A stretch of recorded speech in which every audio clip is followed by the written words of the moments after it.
kembali di Jakarta Comedian Club. Bicara soal narkoba, memberantas atau menyelesaikan soal narkoba ini seperti mengurai benang kusut. Di berantas ini muncul di sana, di berantas sana muncul tempat lain. Nah, ini mungkin Pak Rudi lebih tahu bagaimana solusi memberantas narkoba. Pak Rudi, iya. Ini ngomong soal narkoba, gimana pendapat Pak Rudi? Begini Pak Bung Tato, saya seorang pakar hukum. Kalau ngomong tidak boleh salah. Ya. Karena kalau salah adalah orang lain, bukan saya. Dan saya kalau bicara menurut undang-undang, bukan menurut si Beta. Sebentar nih. Bicara apa nih? Jangan bawa Beta dong. Oh, orang bisa ngomong tuh. Manusia. Oh iya. Lanjut. Ya, begini. Saya ada data. Ya. Setiap hari itu ada 40 orang meninggal dunia.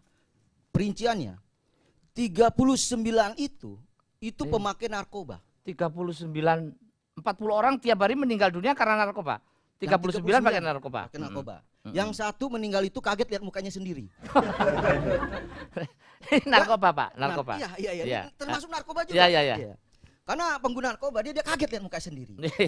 Menurut data lagi, ini ada 3,2 juta penduduk Indonesia itu menyalahgunakan narkoba.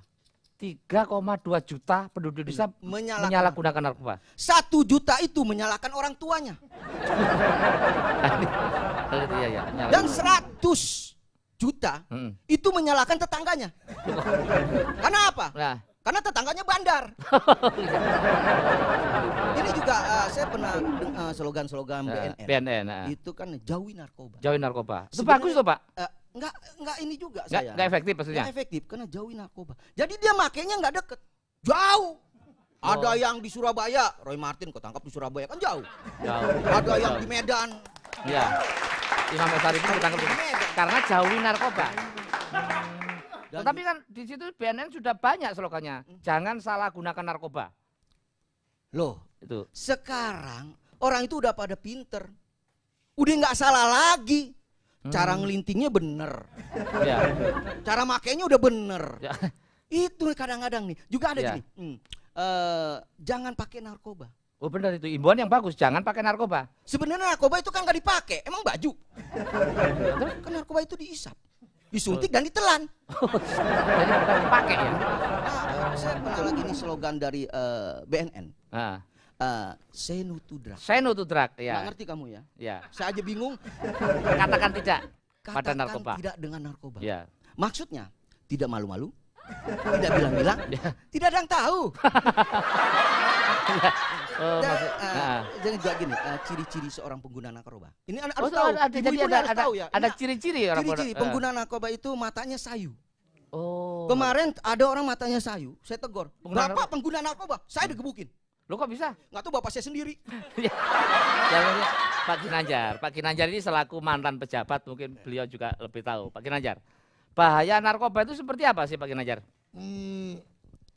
Bung Tato, sebetulnya narkoba itu hanya digunakan oleh penggunanya saja. Ya iya, narkoba digunakan oleh penggunanya saja. Kalau nggak pengguna ngapain pakai narkoba? Saya mengatakan seperti itu buat Bung Tato supaya lebih menjiwai lagi tentang narkoba. Dan saya pernah melakukan eksperimen tentang bahayanya narkoba. Saya pernah saro itu namanya narkoba, kemudian saya ambil air putih. Oh, eksperimen dengan air putih? Ya, narkoba, saya ambil air putih dan satu lagi dengan cacing. Saya masukkan air putih ke dalam narkoba, ternyata air putihnya tidak apa-apa. Tidak mendidih, tidak menjadi dingin, tidak terpengaruh apa-apa. Tapi ketika saya masukkan itu cacing, ternyata cacing itu mati. Jadi air dikasih narkoba, dimasukin cacingnya mati. Tapi kenapa kok pengguna justru tambah banyak? Saya melakukan eksperimen, ternyata menurut saya banyak pengguna narkoba itu yang cacingan. Jadi mereka berusaha agar mematikan cacing. Supaya cacingnya tidak mati. Jadi kalau cacingnya tidak mati, ya dia yang mati. Maaf Pak, punya nggak sih kira-kira solusi apa kira-kira agar pengguna narkoba itu bisa menghentikan kegiatannya, bisa terbebas? Sebetulnya menurut saya narkoba itu hanya bisa dihentikan oleh dirinya sendiri. 1000 dokter pun Kalau dia tidak punya keinginan untuk berhenti, maka sulit. Jadi harus dipaksa. Oleh karena itu mereka harus banyak mengetahui secara pengetahuannya itu.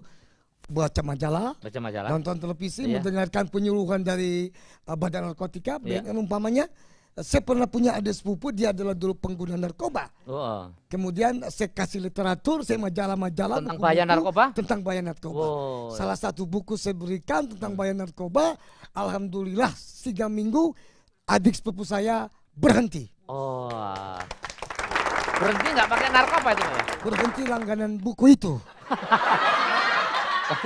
Tapi narkobanya terus. Ya, sesuatu yang sulit-sulit tapi gampang. Iya. Saya juga pernah pada waktu itu saya punya tetangga, dia seorang pengguna narkoba. Saya coba memberikan motivasi kepada dia tentang semangat hidup.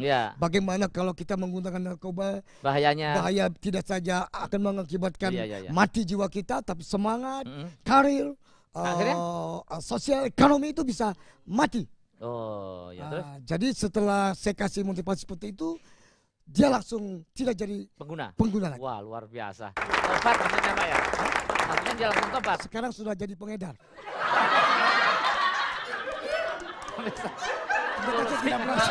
Sulit untuk bisa kita temukan. Namun jangan putus asa, setelah ini masih kita sambung. Bagaimana solusi memberantas narkoba ini. Tetap di Jakarta Comedian Club.